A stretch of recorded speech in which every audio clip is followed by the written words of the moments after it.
Hey folks, so in this how-to video, I'm going to show you how to make a spring. Now, lots of different ways to do it. This is one of my personal favorite ways to do it. So let's get started. We're going to go to File, New, General. I want to save this. And here's that cube. Everybody likes to kill off the cube. Let's delete it, and we're getting rid of it too.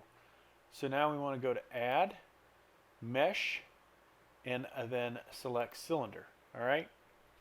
Now, if we just so happen wanted to make this taller, obviously we could hit S for scale, and then Z, and then we'll just, that looks good. So then I'm going to left mouse click.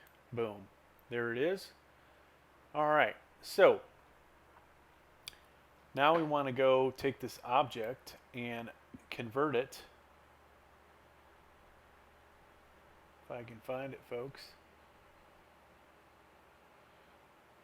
Convert to mesh from curve metal surface text. So we have now converted that. And next step is going to be, if you go over here, if you have this create tab, you're good. But if you don't have it, let me show you how to get it. You're going to go over to Edit, Preferences, and then you see this one down here, Add Curve Extra Objects. You could, of course, search for it. Yours will not be checked already, most likely. So you'll want to check that, and that creates this, this tab over here, okay? So I want to select, we're going to close that first, sorry. Now we're going to come over here, select Create, Spline Generator, and we want to do Spyro Fit, okay? So make sure that your cylinder is selected, and in our case it is. And now you see basically the Spyros in it. Now down here, bottom left, is the ability to add more of those to it, okay? So you see spires. This is basically the number of spires. And depending on how dense your spring is, you might have a bunch of those. And obviously all this other stuff you could modify as well if you wanted to. But this is pretty good, okay? So now we've got that in here, and let's take a look at it. If we were to render this, what are we going to get, folks? We're not going to see those spirals, right? Because they don't have any depth to them. And also, this guy is going to get in the way. So let's go ahead and delete our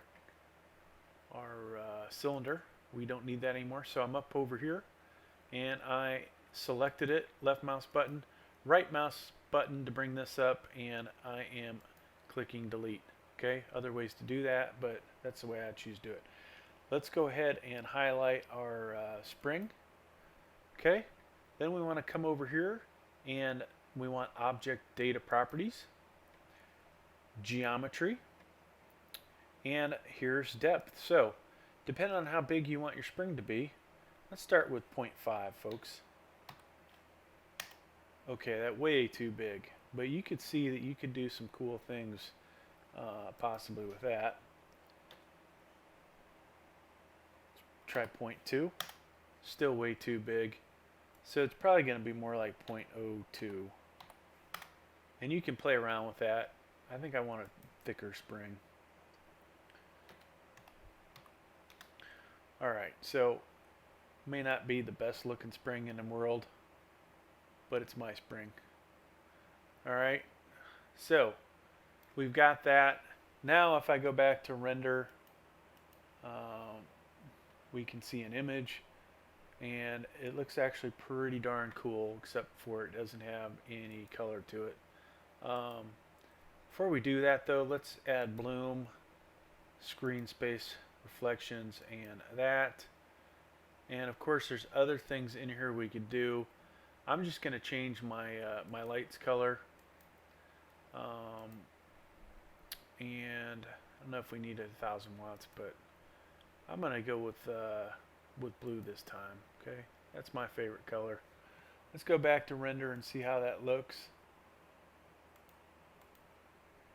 And voila, looks pretty cool, huh? So there you go, folks. That is that's how to make a spring. A lot of other cool things you can do with it. Obviously, if you wanted to really do the cooler things that the other channels are doing, you could go on with that. We're going to stop at this point, though.